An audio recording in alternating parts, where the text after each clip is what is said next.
never will be. And you know it. With a tear in my eye.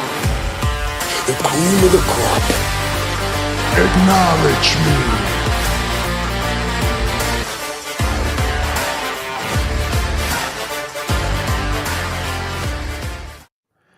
Episode 359 of Top Rope Nation. Ryan Drosty, Jesse Velasquez, Justin Joint. Justin, how's your week going, sir? Man, I am having one of those effing days, dude. Bit my lip at lunch, then absolutely destroyed the same spot during supper. So like now everything I drink or eat just burns the shit out of my mouth, and I'm gonna have a giant canker sore there.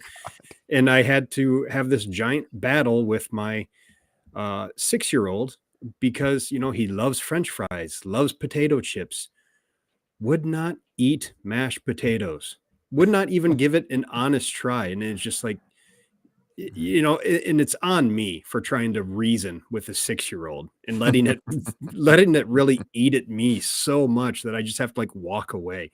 Yeah. But having said that, it'll all be okay as long as me and Frank's Yankees win tonight. We just need that to happen. You know, when you're talking about biting your lip and stuff, I had this image of my mind of, remember on the old Nitros when Flair would give one of those crazy promos and he would always bite his tongue and his mouth would be full of blood throughout the promo. That's going to be Justin on this podcast tonight. Just blood shooting everywhere out of his mouth as he rants. Just wait for it. Jesse, how you doing, man? Everything's okay. Fatherhood, as I'm finding out, we're only 3 years in, is very difficult at times. But otherwise, I think today has gone pretty smoothly. And the week overall has gone all right. So I'm just ready to conclude it with some pay-per-view action this weekend. Yes, indeed. Your undefeated Vikings will not be in action this weekend, so you can totally concentrate on pro wrestling. If somebody threw a bet on that at the beginning of the season, that they would be one of the 2 remaining undefeated teams left, they would be quite rich. Insane. Yep. Good coaching, man. My group had, I think, what were we looking at? We were like, oh, if we're 2-3 going into this bye week, we'll be pretty happy. I mean, as a Bears fan, I guess I can take some solace in Brian Flores probably will not be on the coaching staff next year, so I won't have to deal with that anymore. That depends. It depends on how the NFL feels about him getting an interview for a head coaching job. Yeah. I mean, I would think unless they totally fall apart down the stretch on the defensive side, that he should get some looks, but we'll see. He absolutely should. And if that's the case, bring in Robert Saleh to replace him next year, please. Yeah. But I mean, the head guy is pretty awesome for you guys too. So I think you'll be sitting good either way. Real quick, since we're on Minnesota sports. Oh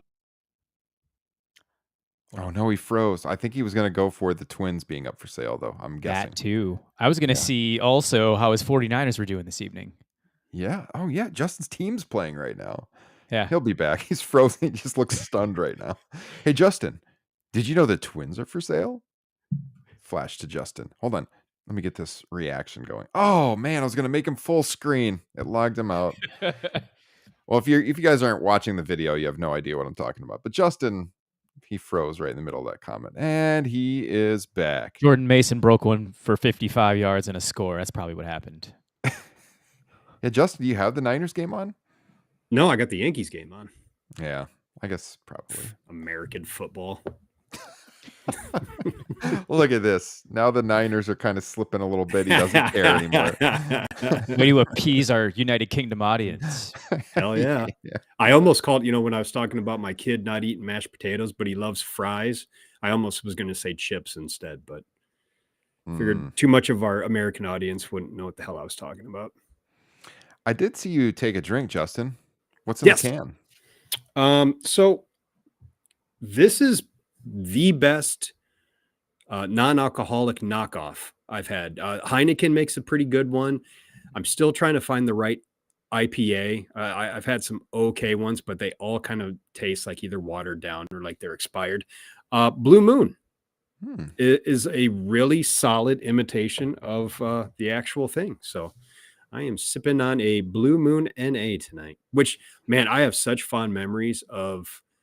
Boy, it must have been like in the mid 2000s going somewhere, and I would watch the 49ers, eat chicken wings, and drink Blue Moons. And that was just my happy place for a long time. Same. When I was starting to get into beer beyond light beer, I was like Blue Moon was the first one really that I got into that had a little more flavor. I Yeah. thought it was craft beer at the time. Turns out not really, but I mean around the time. Yeah, I mean I'm early 20s at that point in time, so I thought I was expanding my horizons, but that didn't come for a couple of years after that. So speaking of expanding your horizons, I've really done so tonight with a Miller Lite. It's been a while since you've done that. You're sticking with the basic bitch theme, huh? If you guys don't know what he's talking about, this was on our Patreon show, I believe, last week. That's right. Yeah. TRN Classics, but we were talking about pumpkin spice and fall and all that, and I said I'm a basic bitch. I like pumpkin spice lattes. And then I got one like a couple of days later and sent these guys in our group chat a picture of it with hashtag basic bitch. So, but I've had a day because I ended up getting one of those oat milk. What is it? It's the one I recommended to you guys. It's just Apple my order. Crisp. Apple Crisp oat milk latte or macchiato or something iced at Starbucks after school today. That was good. And then the wife made some Mexican, and I had a couple margaritas at dinner. So that's why I'm drinking light beer now. Got it. Anything for you, Jesse? Unfortunately, no. I'm going to ask you two questions. One, what is your ratio? Like, what do you use for your mixers and margaritas? Oh, this is just the pre-made cheap, Yeah. like I think it's a Jose Cuervo where you just pour it out. It's already made for you. Mm-hmm. Yeah. Good to know. That got me in trouble once. I think I told the story in the podcast. Yeah, I think I remember this. You Yeah, thought it was Vikings really light, Packers as well, by the way. That's right. You were watching coming that back, game. right? No, yeah. My brother and I started drinking right in the overtime. The game ended up being a tie, but we didn't know it was pre-made, so we actually went double tequila on it. And I got reminded of it a couple weeks ago when I went over to their house to watch the Vikings and Packers again. My God. Hell yeah. Guys, you see the names here of our patrons. I just mentioned it. We had a TRN Classics drop for our Patreon supporters last week, about 2 hours. I will put a teaser of that out on the main feed if you're not a patron, and you can hear a little bit of it. I think you can do that too if you go to our Patreon page. You can hear a little snippet of it. But we reviewed the September 22nd, 97 edition of WWF Raw's War, the first Raw ever from Madison Square Garden. It was the night Steve Austin stunned Vince McMahon for the first time. Cactus Jack debuted in the WWF. Bret Hart was told earlier that day that Vince McMahon wanted out of the 20-year contract. We had a great time doing that show. I think you'll like it if you like our main feed. So just check out the link here in the broadcast description. Become a patron, $5 a month, over 160 bonus shows the minute you sign up. We would love to have your support. That is the best way to support Top Rope Nation. And Jesse had a TRN Unplugged last week as well, where he was previewing WWE Bad Blood. And so I know it's been a few days since we didn't do a post show for Bad Blood, but I thought we could just very briefly give some of our thoughts on it, like our grade, A through F, general thoughts. We're not going to go through every match or anything like that. Jesse, how would you grade Bad Blood on our A through F scale? Having got through 4/5 of it, so the only thing that I did not watch, but I heard about, was Nia Jax and Bayley. Mm-hmm. I gave it a B-, and it's solely on the heels of the opening match, which was, you could argue, is the WWE match of the year. Mm-hmm. I mean, because there really isn't that much from a contendership perspective out there. You'd have to really rack your brain to tell me what you thought the best WWE match of the year was. I know it would be. It is probably Hell in a Cell. It was a very good match, and I mean that's where I've had trouble grading this show, because I always say something I'd go back and watch. We'll put it at a B level. Match of the year contender, could put it at an A level. I would not put this at an A level just because the rest of the show was pretty weak. I mean, the two women's matches were not very good. The main event really dragged. I thought it wasn't like a bad match, just not a lot happening, super slow paced. I'm like C plus B minus right in there probably. Wow. I think in the immediate aftermath on BR I gave it a B just because of the Hell in the Cell match, but I wouldn't go any higher than that. Justin. Well, my experience with it, I would say an A plus, because I watched the opener, and in my opinion, the main event. I watched it, I think, pretty late the night of, or either the next morning. Um, and when I realized that we were not going to do an immediate review show, that was all I watched. So my Hell in the Cell experience was pretty fantastic. Fast forwarded through the first like 15 minutes of nonsense to get to the match. Watched the match, really enjoyed it, and didn't watch anything else. So A plus, great show. Actually, that's kind of a lie. I did try to watch the actual main event and got bored of tears and turned it off. It was way too long. I had to look up how long that match was. 25-50, felt like 50 minutes to be completely Jesus. honest with. And we were on the air live on Bleacher Report for that one as a watch along, and Jeremy and I were just like, this match is still going. And like we got on right when the entrances started, and I think it was almost 15 minutes or something before they finally locked up. It was a long time. It feels like, I mean, once again, this was a bloodline Roman Reigns match, so you could have predicted about every beat of it. Mhm. And it's feeling like they're just going to do the bloodline story in reverse now because Jimmy's back. And they'll probably just keep collecting them so they can have their war games or their 2-ringed steel cage match at Survivor Series. And then just go for there. I do have one question. Well, because people are just weird. Where do you guys want to see this Rock Roman Cody dynamic going? Like, 'cause I'm seeing people that like think that should be the main event of WrestleMania. Like and a I triple threat? yeah. Ooh. And then I'm also seeing people who are like, they have to do Cena Rock 3. That has to happen. Oh God. No. I could Who are these people? Shove them in a locker, Justin. I could care less about Cena Rock. I think WrestleMania has to be Rock and Roman. I'm Yes. not really all that concerned as to what Cody does. I'm assuming he'll still be champion there, but I'm not sure as of right now who I think is going to be the guy to step up to him. Jesse, your thoughts? Keep in mind, this same universe also wants to see Gunther and Goldberg at WrestleMania too. Jesus Christ. I had a good hearty laugh for about 2.5 minutes on Saturday night while my son was taking a bath when I saw that comment as well. So I would say maybe like either Rock and Cody at Royal Rumble. Yeah. I think Yeah, I think I want to think. see Roman Rock at WrestleMania, no title involved. Agree. And then Cody can defend against somebody on a larger stage, and whoever that is, remains to be seen. Yeah. So I would not be shocked if they did. I really do think Cody Rock at Rumble is the plan. And I've kind of been considering going to that show since it's in Indianapolis and it's not too bad of a drive from Iowa. If they did Cody Rock there, I would be kind of enticed to go, maybe. But if they did that, I would not be that stunned if Rock beat Cody for the title and carried it into WrestleMania to face Roman there as the champion. I would not be stunned at all. They're just going to redo WrestleMania 29, the entire build up to that. Yeah. Yep. God. Poor CM Punk is just going to have to witness this again. Yeah. Unbelievable. So that means Cody will go one-on-one with The Undertaker? Oh, man. Yeah. Who can wear more 9 Lives apparel merch to the ring? Or is it not 9 Lives? 9 Line. Sorry. 9 Line apparel or whatever. I knew what you were saying. Yeah. Yep. I don't buy it. So, sorry. You know what I meant. You know what I meant. The American Nightmare versus the American Badass. That's how they're going to bill it. Yeah.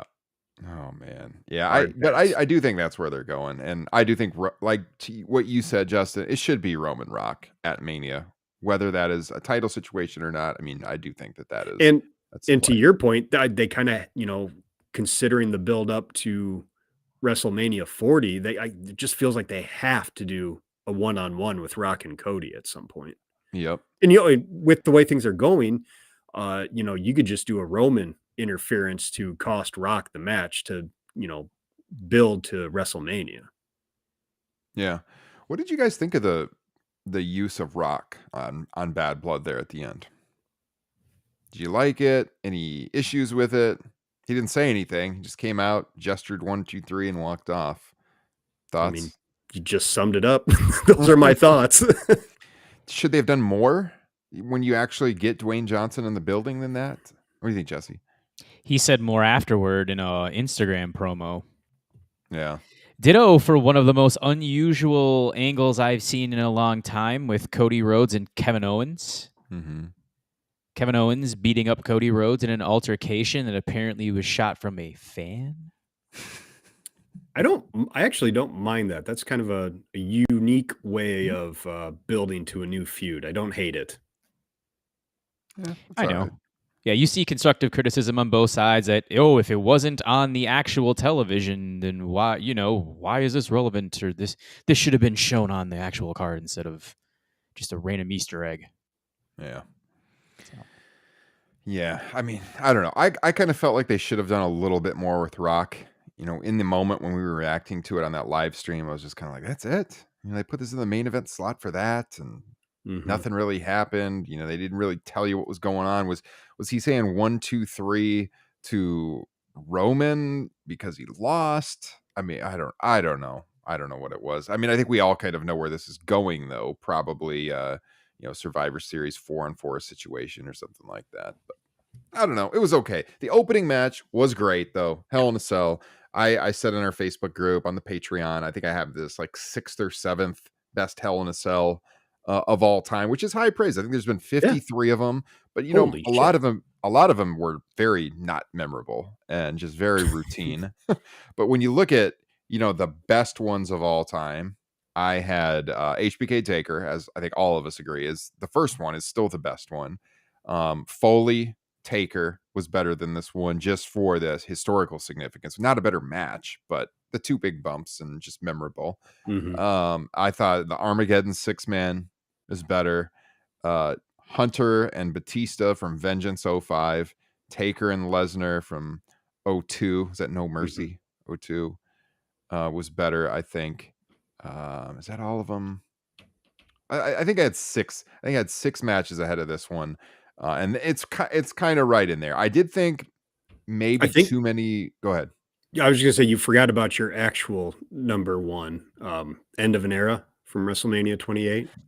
I had a bunch of people jump on me on Twitter on that when I put that tweet out. They're like, "What about that one?" It's like, Nerds. It's kind of overrated, I think, just because it's Triple H. But Cody and Seth was the other one. Oh yeah, there you go. That was awesome. Yeah, that's a really good one. That was better than this one. I did think, and we kind of talked about this, I think, in the build up to this, whether it was off air on the show, I can't remember, but Hell in a Cell has gotten to be basically a weapons match that just happens to have a cell around it. They don't really use the cell much as a weapon anymore, which I'm not a huge fan of. I thought maybe there was if I'm getting real nitpicky, maybe too many weapons in this match, but it was still good. Yeah, you know what? I agree with you to an extent. WWE definitely on these kind of like quote unquote hardcore matches, they definitely have a reliance on weapons. But I was relieved that, no kendo sticks. Yeah. That dumbass crowd chant for tables. They got a table out, but then they didn't really use it how they normally do. They're ripping the legs off and trying to stab each other with it.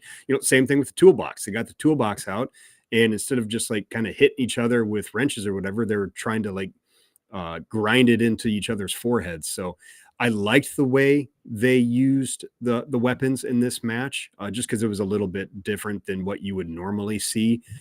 And mostly agree with the cage stuff.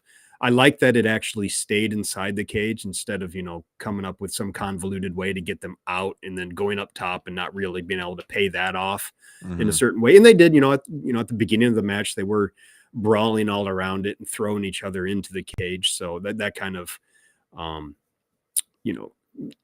satisfied my appetite for that part. And then, if, blood blood for the first time, blading wise, I think since 2008, I want to say, since Jericho and Michaels, I think. Well, I guess going back to end of an era, I guess Triple H kind of tried to blade a little bit in that match. It didn't really do much, but other than that, all we've had is Hardway, and we also had Hardway in this match with a unprotected shot to the head, which I did not see anybody talk about on the internet, unlike, a certain blood and guts match from earlier this year. It's a good point. Yes. A handful of people talked about it, and of course, they were AEW apologists. Yeah, that was a hell of a gash. I mean, that picture that Oh was my posted God, online, brutal. insane. Brutal. Yeah, it was. Another thing I liked about the match was the tribute to Michaels with the black and gray. Yeah. That Punk wore with the heart with the Chicago stars was pretty cool, and even McIntyre had that black and gray colorway in his attire as well, the same colors that Shawn wore in the very first one. So, also the only good use of the bracelet, the friendship bracelet too, with all the beads, and man, that's like. Just like when they shove thumbtacks in somebody's mouth, I saw that spot. It's like, oh, guys, you were going to choke on those beads. Please be careful. Yeah, it was fine. Jesse, go ahead. Kudos to Drew, by the way, for his bump on the Miss Claymore on those steps. Yeah. Good Lord, looking. that looked absolutely brutal. Not as bad as a cinder block, but it looked pretty painful. It was right up there for sure. Yeah, so I sent out my star ratings on Patreon, but I'll just say on air that match I gave 4.25, which I think is pretty, for me. That's right on. I didn't think it was a 5-star match. There's little things here and there that I would have tightened up maybe a little bit. So not a perfect match, but very, very good. And when it comes to Hell in a Cell match, it's certainly top 10 in the history of the company. So worth watching if you guys didn't see it. Speaking of worth watching. We haven't talked about it on the air yet. It dropped 2 weeks ago now. We did the show right after it dropped, and we weren't going to watch the whole thing like that day when it came out, so we didn't really talk about it on the show as far as our thoughts on it. The Vince McMahon Netflix documentary. Now, I think you guys, or at least Justin, has seen all 6 episodes. Yes. I will say I have not. I've seen 4 of the 6. So I do have 2 left, but I have seen 4 of the 6. And so I have thoughts on what I've seen so far. Jesse, where are you at on this? I have seen 4 full episodes, and I skimmed through episode 3 and 4. Okay. Justin, since you have seen the full run, I'm going to throw it to you first. General thoughts, any bones you want to pick with this? What do you got?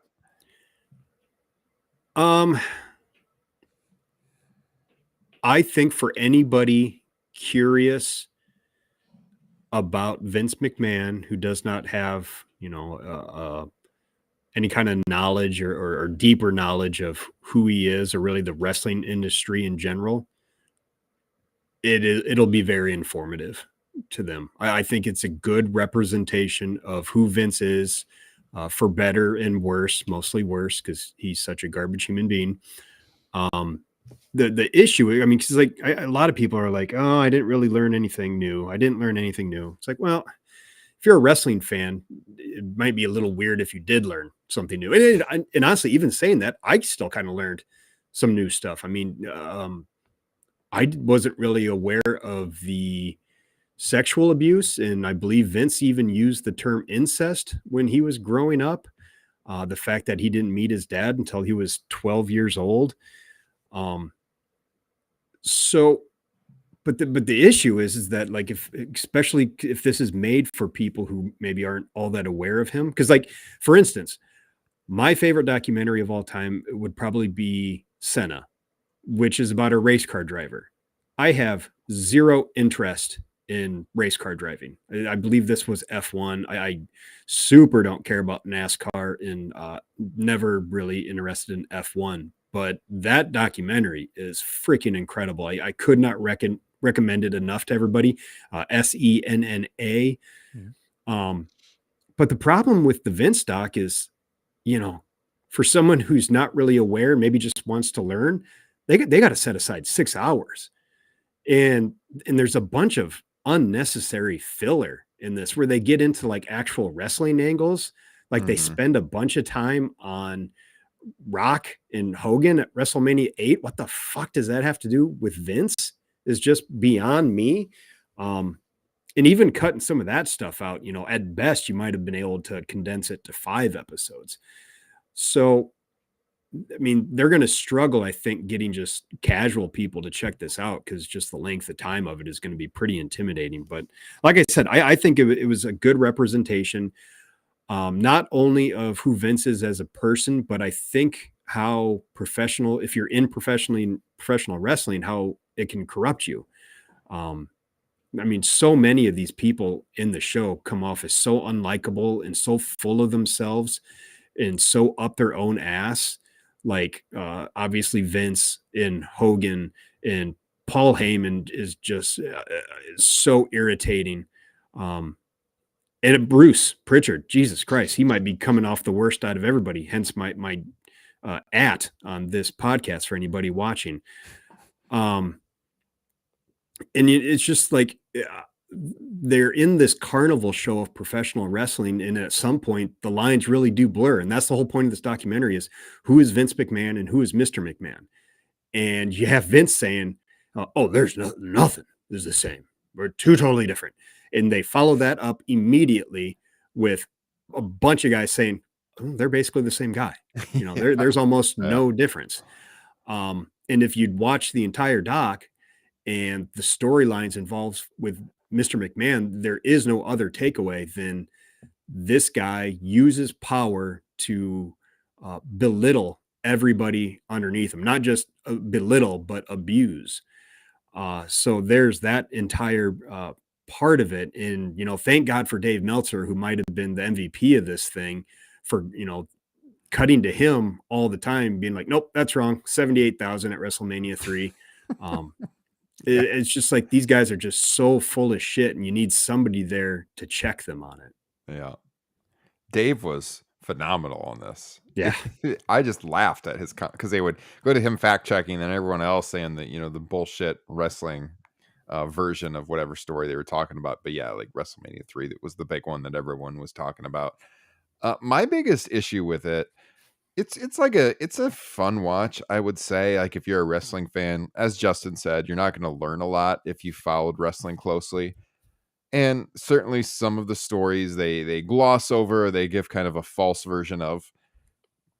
But it's not really a Vince doc. It's more of like a history of WWE documentary. It's not really a Vince McMahon documentary. It's like they start with him, like how you said it, Justin, how he got into the wrestling business, his childhood a little bit, and then working for his dad and everything, and then buying the company. And then it's essentially like an WWE era overview. Like, they just kind of go through the big storylines, like all the way through, and what was happening at the time. It's not, of course, Vince is involved. He's the boss, and, they talk about him.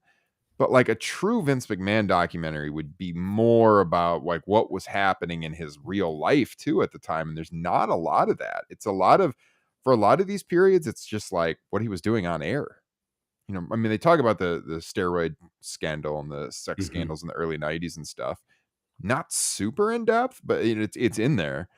And I haven't seen the later stuff yet to really comment. But I mean, it's way more of a, like, they could have titled this The History of WWE Unauthorized or something like that. Like that's what it is. It's like the history of the company. It's not really the history of Vince. And your thoughts, Jesse, on what you've seen so far? I mean, one big takeaway is he's a workaholic. Yeah. That the WWE was his life. Mm-hmm.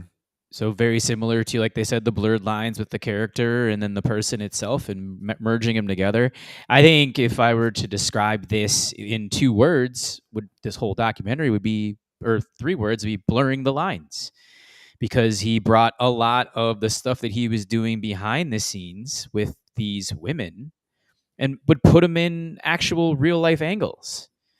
humiliating Ashley Massaro, which I thought was disgusting. I mean, there was a couple other examples in there. They had the Trish Stratus stuff from WrestleMania 17. So he was just, in a sense, bringing his fantasies on screen, but also just trying to take it as far as he could and just satisfy himself. Yeah, there's little moments that are really telling. Like he's talking about like how in his brain there's always 3 computers and like one of it's always working while the other 2 are always doing something, and he thinks that's different from other people and how he's just had to deal with it his entire life. And the interviewer asked him, was like, well, what's the other computers thinking about? He's just like, sex. It's just like, God. yeah, that makes, this is after they go in depth about all these angles they did with these women in WWF and WWE. In another father-son generation of trying to seek approval, with Shane trying to seek Vince's approvals, with Vince Jr. trying to seek Vince Sr.'s approval, and that was real rough. So I'm going to hope, I would imagine, that Shane's son, who I believe is a running back at Indiana, probably has a pretty good relationship with Shane. To try to break the cycle. I think that's super important. So there was some humanization in all of this as well, which I felt, which definitely touched at my heartstrings in lieu of a lot of the other knots in my stomach that I felt, because as they were bringing up the Vince allegations to life, I think it was January 25th, and you guys went on air that night. I think I was having computer problems. I was just like, ugh. Like, I don't really feel like a professional wrestling fan at this moment. I feel kind of embarrassed in this sense. And there were parts of it even through this where I was just like, ooh, yeah, just Vince is just a horrible person. It's wild going back to the Shane bit when you watch the entire thing, and about, it's obvious he wanted his dad's approval, and it took him jumping off the cell at WrestleMania 32 before he really got that tight hug that he always wanted from his dad. And meanwhile, you watch the entire thing and you got Cena and Undertaker and Austin and all these guys with this hero worship and just looking at Vince as this dad figure. And it's just wild. The other thing that's wild to me is like all these people, and even like Mercedes Moné was making a comment like this of like, well, where would we be without him? We have everything we have is owed to him, all the fame and the money. And it's like, for number one, well, you know what? It took you yourself and your talent to do that too. You played a part in that. And he paid you to do that, And it's also like, I mean, do these people not think that somebody else wouldn't have stepped up at some point and filled in the hole that, if there was no Vince McMahon or WWE, that void would have been filled by somebody else. Now, yeah, maybe it would look a whole lot different without Vince, but to think that, they owe everything to this guy, I think just goes to show that, they have a little bit of like Stockholm syndrome or something going on with them. Yeah, I thought those comments that I've seen out there pretty strange too. Like, if you truly believe that you're an elite talent in pro wrestling, you don't need Vince McMahon. Like, you would have risen to the top eventually anyways, if someone else was in charge there, like they are now. So yeah, I just thought there was some laughable comments throughout. I mean, the big ones that stick out is when Vince is talking about Turner, poaching all his talent, and he's bitching about that. It's like, it's the exact same thing that you did in the early mid 80s. Like, what are you talking about? And he's trying to make it seem like it's somehow different. It is not different at all. He's poaching talent that was made elsewhere, just like you did. Come on. I mean, like, all these other people that he built the early WWF success around were already becoming what they were elsewhere. And then he signed them. Most of them, not all of them, but most of them. And then, I watched the episode most recently, I believe it was the last one I watched with Owen's death. And like him still saying that he would still continue the show is such bullshit. And his excuse for it is that the arena was darkened when Owen fell, so they didn't really see it. Lots of people saw it, dude. These people are in like internet podcasts today. Oh, you were at Owen Hart's final show and all this. Lots of people saw it. They saw him getting worked on in the ring. doesn't matter if you announce to the live crowd that he passed away or not. They witnessed it. And, people are getting word throughout the crowd. There were cell phones in 1999. So that's just total bullshit. Well, The way that he still clung to it was the right thing to do, and he would do it again. And if it was and it's him, like, he would have wanted it done too. yes, exactly. And that's the thing, is like, and it's like, well, Vince, that doesn't mean shit because you're a narcissist who hates yourself. Yeah. So yeah. of course you would have wanted the show to go on. I don't know how this escaped me. Because they showed highlights of, they talked about how the show went on. They showed clips of, I think it was Austin and Undertaker. I guess I had never realized that. I've never gone back and watched that show. And I had no idea the amount of blood in the ring that those guys were wrestling around. I got to double check this, but the way they played it off in the documentary, they kept showing this spot like on the side of the ring is the hard cam, and I don't believe that is the spot. I think that was from a Brood entrance, if I'm not mistaken. Okay. There was a spot in the ring. It's way more faint, and I think it's in one of the corners of the ring, more so than, because when Owen fell, he hit one of the turnbuckles, and then immediately flipped over kind of in that corner. And the spot they were showing in the documentary was like dead center side of the hard cam, and I don't think that is actually from Owen.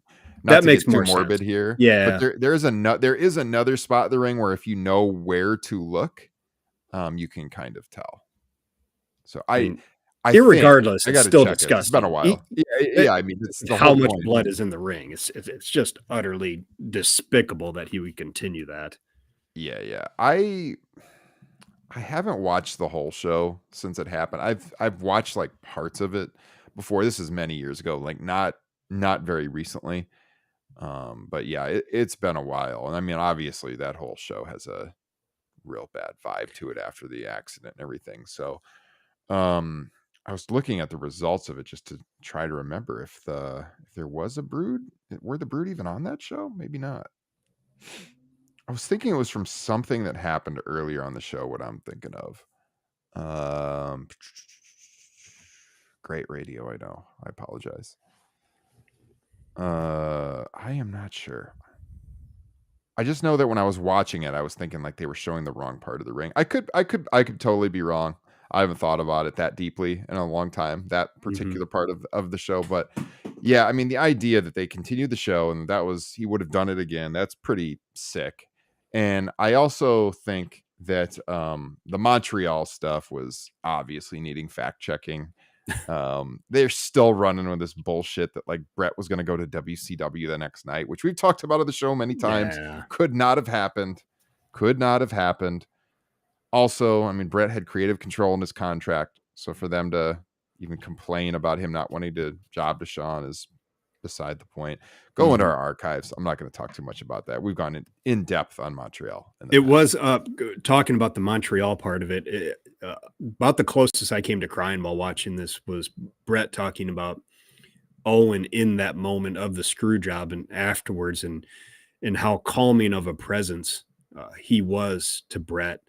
That almost got me choked up.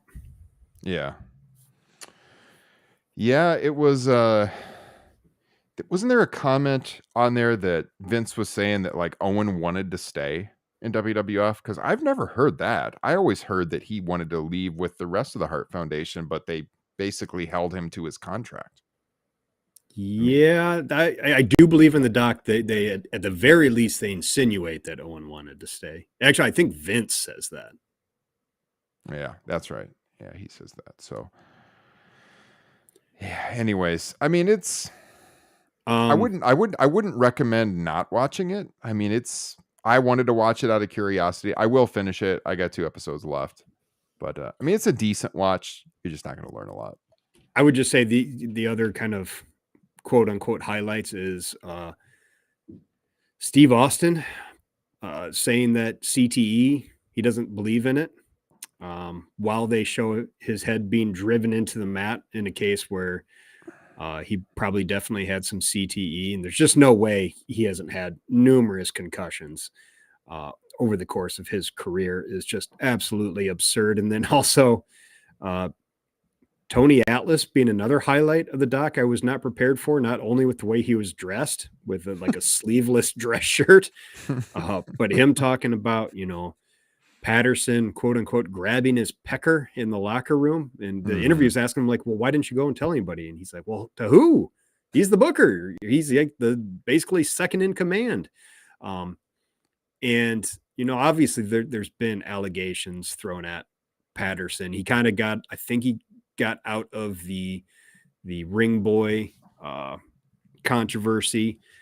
But I was listening to someone else who used to work at WWE and had a little bit of interaction with Pat Patterson. And then he said, like, he never had a bad interaction with Pat Patterson and never saw anything untowards, but that he has talked to enough other people who would probably know something to, at the very least, he believes Tony's story. So it's just, it's a culture of misdeeds, throughout. It's just like black blood running through the veins of this company from, beginning to where it is today. And that's, honestly, that's why I still have a bit of a problem watching it today, is because I just don't believe that, there are people in charge of it today that don't know what has actually been going on there, who aren't covering it up to some degree.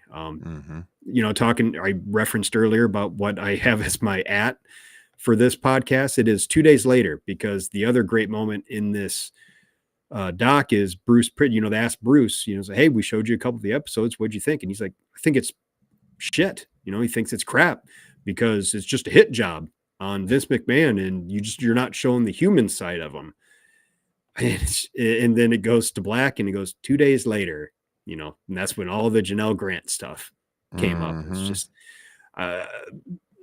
just Bruce can't fuck off enough, in my opinion. Thank God they brought him out at the end of WrestleMania 40. We commented on the review. Remember, we were like, with everything going on, why would you bring him out? Of all people, it's mind-boggling.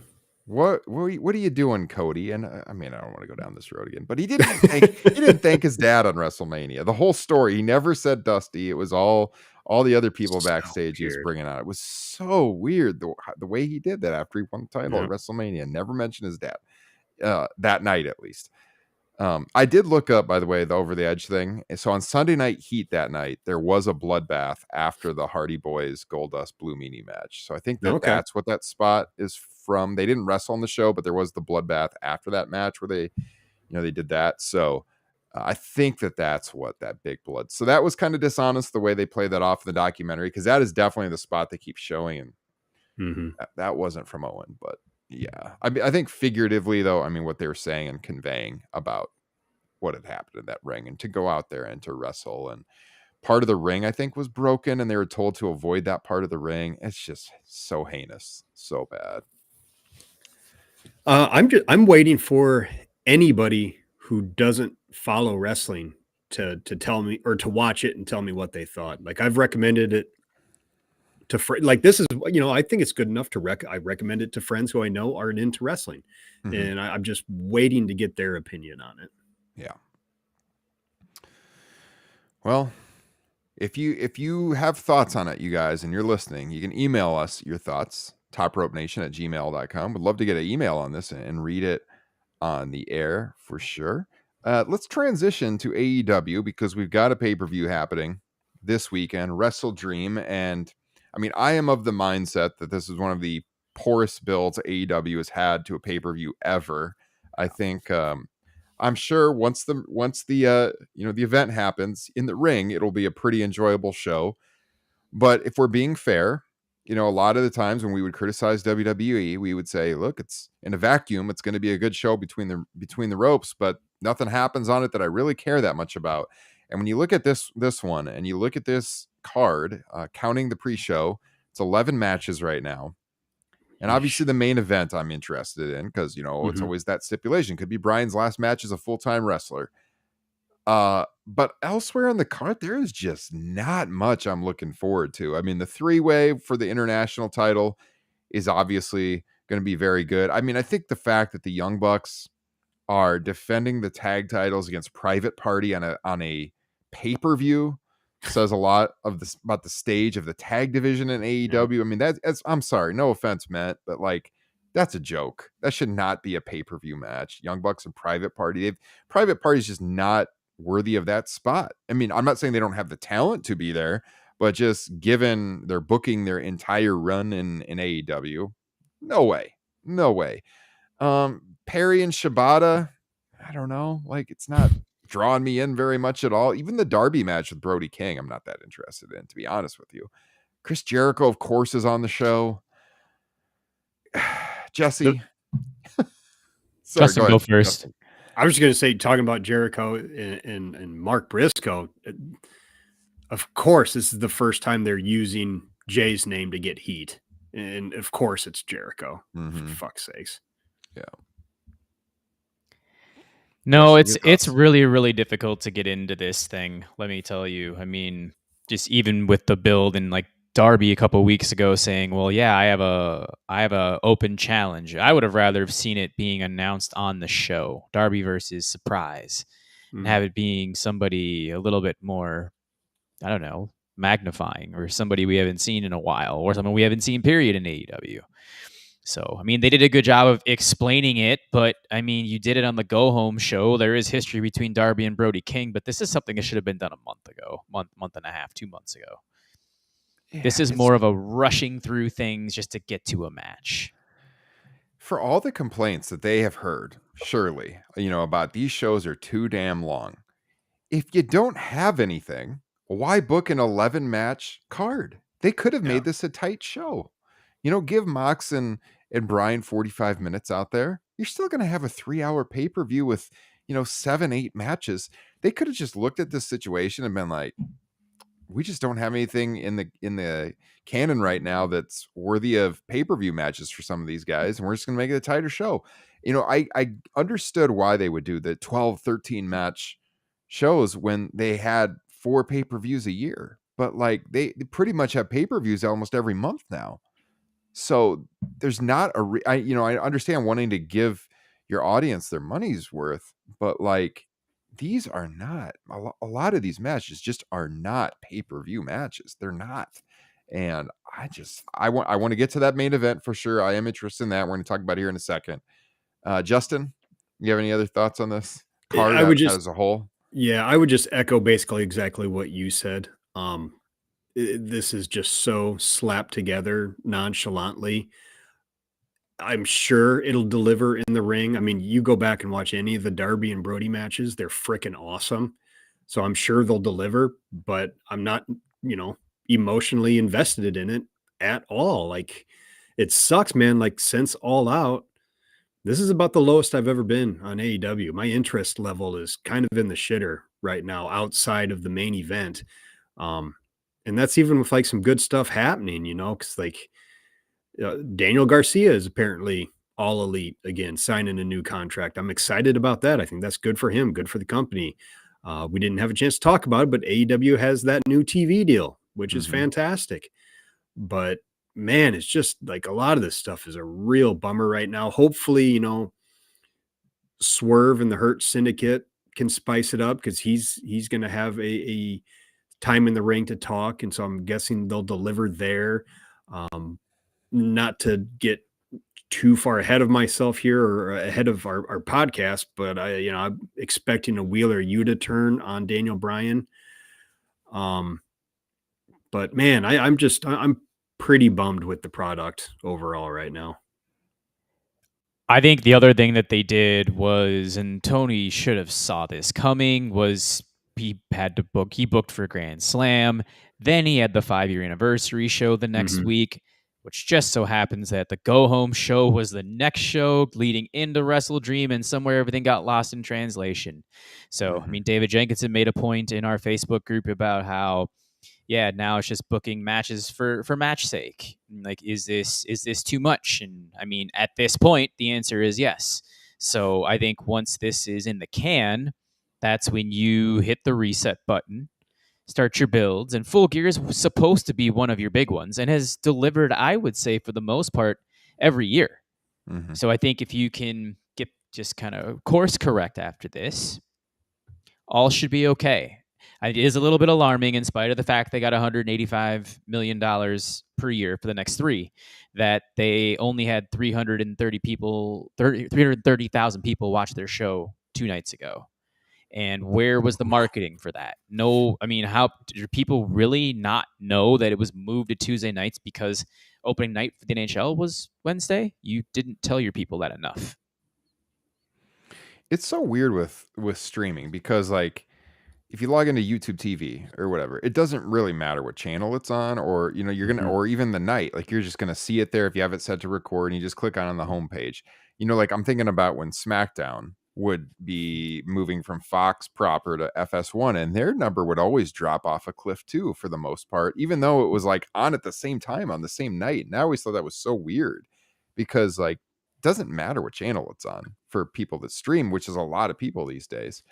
But yeah, I mean, this one be on a separate night, all right, one night earlier. But they mentioned it on TV, so I figured the number would be down. But I mean, that was quite a bit down. It was like half their audience. So yeah, I mean, you said it. Booking matches just to book matches. That's totally what it is. I mean, this Mason Madden Mansoor match against the Acclaimed. How the fuck are you putting that on pay-per-view? Are you kidding me? Why would you put that on a pay-per-view? That's just doing it to do it. That's sloppy. And I'll tell you what else is sloppy. You're having this show in Tacoma, Washington, and yeah, you got Bryan Danielson on top, but Swerve, what they're doing with Swerve, just a promo, and then Darby Allin, the other guy, Washingtonian. I mean, you said Justin, him and Brody have had good matches, yeah, but like it's just not a primo spot for Darby Allin for a show in his home state. It's, to me, that's a swing and a whiff when you got these 3 big stars in your company that are from there. I mean, this was the show last year where we really were raving about Swerve afterwards, wasn't it? Yeah. Yep. And It was the first Hangman match. Yeah, and we're just, oh, he's got a promo. Maybe Bobby Lashley's going to debut. Is that what you want out of Swerve on a pay-per-view? I mean, in his home state, the guy that was world champion in your promotion for several months this year. So I am very disappointed with the build to this. I am looking forward to the main event. So let's get to the question on the thumbnail here on YouTube. Is this the end? Will Bryan Danielson's reign end? We talked about this a couple of weeks ago on the podcast and gave our thoughts as to where we were at that point in time. Now, based on what we've seen on television, do we think that the reign is going to end and his full-time career is going to end here in his home state? Let me go to Jesse first this time. What are you thinking? All right, I got to fire this off, though. So you mean Mansoor and Madden versus the Acclaimed is not paying homage to Antonio Inoki? Will Max Caster have a very bad rap where he tries to work in the name Antonio Inoki? Well, at the very least, Inoki would have loved to slap those guys in the face. Yes. Oh, man. Yeah, and there it is. Tony Khan is losing vision of why he created WrestleDream last year. Mm-hmm. Other than Shibata being on the card. Second year in a row, Samoa Joe's not on the card. But let's get back to your question. Bryan Danielson's career ending at WrestleDream. It has now moved to 51-49 in my mind, especially with some of the comments Danielson's been making recently about losing feeling when he's kicking people. Apparently, he had done this versus Kazuchika Okada. So the end is coming sooner than we think. I'm still going to say Danielson's going to retain here. I'm probably in the minority. I think maybe Full Gear is where it happens, and it's a matter of who. Again, it's one of those things where selfishly, I don't really necessarily know if I want Jon Moxley being the guy to end Danielson's career, in spite of the fact they do have some history together, being BCC members, and also having some loose ties in the WWE as well, and on the Indies, I believe. Mm-hmm. So no, I'm going to go with Danielson, but I think after that. Yeah, I mean, we're counting down in weeks now, not months. Yeah.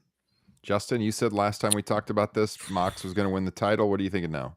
That is still where I'm leaning. I think it'd be pretty weird for Mox having just come back, taken Darby's title shot, with everything they're seemingly building and making it look like a really big deal, whatever's going on here, making it sound like there's some other person in the shadows pulling the strings here. And, to Jesse's point, everything Danielson's been saying, about losing feeling in his legs and his arm, not being able, having a hard time sleeping because of it. It always, we always thought that this show would have been the end, but we always thought it would have been to Swerve in a rematch from All In. Yeah, there's something a little lackluster about Mox potentially being the one to do it. If that is the case, I hope they have a great idea in store that doesn't include Shane McMahon. So like, it's just one of those things where I need to see what happens afterwards in order to, truly analyze it. Hey, it's funny, as soon as I was mentioned thinking Wheeler Yuta was going to turn on Danielson, I was like, well, wait, but then, I mean, where's the fucking payoff in that? It's like Danielson will probably be gone for a long time. And, by the time he even returns, for a one-off or something, will anybody be really interested in that match anymore? Yeah. So maybe that doesn't make sense unless he's going to retain. Then he could have, a Dynamite match versus Yuta and carry it to Full Gear and lose to who? I would like to see Hangman, but I think he's just kickstarting a feud with Switchblade. I would like to see Swerve, but I think he's kickstarting a feud with, Lashley and Hurt Syndicate. Unlike you guys, I would not have been completely opposed to Darby, but apparently they don't think of him that highly. So, I guess Ospreay could be one, but I don't know. My heart is just telling me that this is probably going to be Danielson's last full-time match. I guess I'll break the tie. I would not be stunned if this was it at all. Like Jesse, selfishly, I don't want it to be this one, mostly because I just don't think Jon Moxley should be world champion right now. It's just, I'm not really into what he's doing too much right now. I don't want to say he's cold, because he is one of the few people that has a story going on right now, like heading into the show that they've been building. I just don't really see the value in putting the title on Jon Moxley right now. Because when we go through the different people on the roster that we see as the upcoming world champions, he's already been a multi-time world champion. He just doesn't seem to me like he should be in that mix at all. There's so many other people. Like Hangman deserves another run. Obviously Swerve should get it back. Ospreay. This is a company that doesn't change the title usually every couple of months. And so that, I mean, those three guys, that would get you through like over a year, you would think. And so Moxley just feels very odd to me. And again, I wouldn't be shocked, but I'm gonna just I'll pick Danielson to retain, but I do agree with Jesse that if he does retain, it's gonna be over pretty soon. Probably at Full Gear, yeah. I would imagine, depending on who the opponent is, but I just don't really want Jon Moxley to be world champion right now. So selfishly, that's what I'm saying. And go ahead, Justin. I was just going to say, and I agree with you guys that I don't really want Moxley to, be the world champion. And I am kind of digging what he's doing right now. Absolutely. No, and to your point, Justin, by the way, I would say with Swerve now looking to maybe move into MVP, and then Hangman, you had mentioned Jay White, which this is quick as well, having hit White come back a week and a half ago. And this is kind of it's not a money match, but I mean, they do have some history together, something that you would like to see a little bit later on. Now they're starting to draw attention away from those locked contenders that we had taking the title from Danielson. So the only way now would be Ospreay losing or him not getting pinned and then advancing and ending Danielson's career, which would make complete sense, but it also seems abrupt. Yeah. It's just really weird just based on Hangman getting that win over Swerve, in that brutal cage match. That would seem to set up a world title scenario. So it was unsanctioned. I guess. That too. I guess, but like he could still brag about it. Yeah. I beat that guy who was the world champion, and look, we're talking about a show that was thrown together. Certainly, if they wanted to put him in a title match at Full Gear, they could make it happen. But I just would rather see someone younger get the rub off of Danielson losing the world title the final time. You know, Agree. Totally agree. And, and maybe being, this being close to Danielson's hometown, that, they'll treat it as like, him winning and having this kind of final farewell before eventually losing, which I think Yeah, Full Gear, New Jersey. yeah, Again? yep. I think Was so. it in New Jersey last year too? I believe so. Yeah, I don't know. I also have in the back of my mind that, they feel like everybody has been thinking this was going to be his last match because it's in his home state. So maybe they want to swerve us, no pun intended, and, have him retain here. Just one more month, Brian. Give us one more month. You wrestle one TV match in the interim, drop it next month.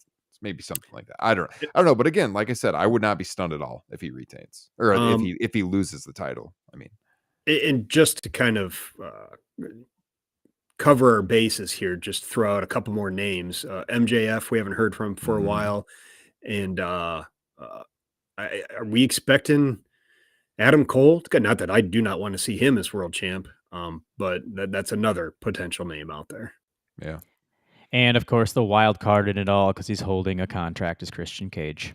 Wouldn't make sense. Christian, but love Christian, but don't want to see him as world champion. Agreed. Yeah.